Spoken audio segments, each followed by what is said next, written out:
Y'all be blessed. Take your TV on home and make sure nobody steal it from you. We love y'all. Give this family a hand. Bye, Reese. I got to preach now. You want to preach with me? Okay, well, another Sunday. Reese like, yeah, I hang out with you. 2 years young. Still directing and tearing up churches. Y'all show us some major love. To the entire Evans family, God bless you wherever you are. Join me on your feet and let's go to Luke chapter. And she gave birth to her firstborn son. You know that name. Jesus. And wrapped him in bands of cloth, swaddling clothes, some version says. And they laid him in a manger because there was no place for them in the inn. And they laid him in a manger because there was no place for him in the inn. I want to talk to you this stuff. Tell somebody around you, this is my stable season. Feeding trough, and feeding troughs in that culture would only be found in stables or barns. The first day of Jesus' life, he teaches us that you can be stable in unstable places. Some of us are in a stable season. And you've been trying to figure out why I'm so uncomfortable. Why the setting of my life doesn't match who I am. And it feels like there's no room for me in places I would rather be in. But God has allowed you to have a stable to prove to you on this Christmas morning that you can find a stable experience in some unstable places. And all some of us have is a stable, but God is the only one that can keep you stable even in a stable.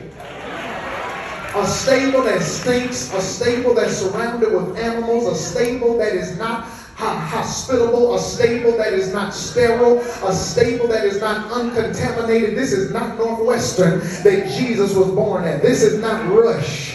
This is not Little Company of Mary. This is not the Hilton or the Four Seasons. This is not the Ritz-Carlton. Your Savior showed up in the world, and the first place he had to learn to navigate was a stable. But I came to let you know that Jesus teaches us on the first day of his birth that God can keep us stable even when we are in an unstable situation. Now, I'm not going to ask you to help me preach today. I just want you to holler back at me if God has already been keeping some of y'all in some unstable places. And I can prove to you that God is able to keep you in your stable season. How? Number one, because God's provisions will help you be situated. Tell somebody I'm situated. Now, I know they would have rather have been in the inn, but God did provide an area where Jesus could be born. It's not what they wanted, but it is somewhere. He did provide them a place. It's not the perfect place.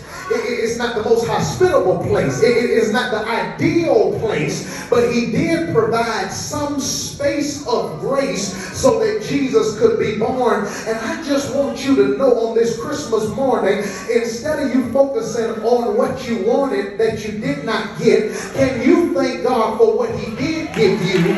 Can you be grateful that some provisions have been made, although they may not be the provisions that I have wanted? I'm looking at some folk up in here who God has been providing for. That's why I'm confused why you keep calling the name Jesus and you can sit there like a silent statue in the sanctuary. January, February, March, April, May, June, July, August, September, October, November, and here you are in December, and God has been providing for us all year long. You may not have what you want, but he has taken care of most of your needs. Now I don't live in no mansion, but the lights and the water is on in my apartment. No, I don't have a Maybach or a Lamborghini, but my Honda and my Toyota rode up to church this morning, and I'm glad about it. No, I did not have all the gifts I wanted under the tree, but 2,000 years ago, there was a gift that died on a tree, and I'm glad today that even in my stable season, the Lord God will give you an off-brand blessing, and the off-brand will still be on time. I dare you to release a praise up in this church just because the Lord has been providing for you.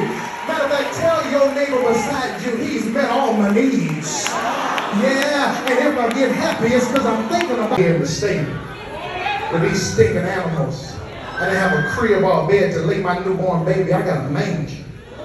And they're outside in a stable. You're out there with Jesus. Yes. And I would rather be outside in a stable with Jesus than in the inn without it. Yes. So while you keep comparing your life to other people, everybody don't have what you have. Yes. Because there's some people in a mansion, but it's not a home. Yes. And some people got millions, but they don't have peace. Yes. There's some people that got bling bling and got stacks on deck, but they got to look over their shoulder and wonder who's coming to take it. You ought to thank God in your stable season. I may not be in the inn, I may be outside, but at least I'm out here with Jesus. Yes. Now, I promise you, I'll shout by myself, but it sure feels better when we shout together, because wherever Jesus is, my peace is. His provisions help you get situated. God ain't to talk about, ain't to talk about, so holy, lead in my pressure. Come on, new life, new hope, to all we bring. Listen, yeah. Glory, glory, glory. Listen, do me a favor real quick. Look at the person beside you.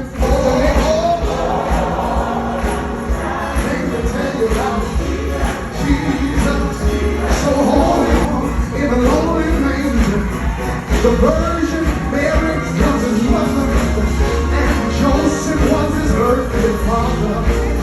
The wise men came from afar. They were guided by the shining star. They came to see the babe when he lay in the manger. Filled with him, I just talking about, just talking about, just talking about, I'm talking about. I came to talk about.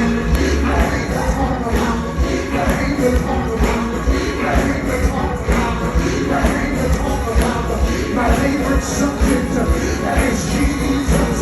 My favorite subject is Jesus. He's here to save him.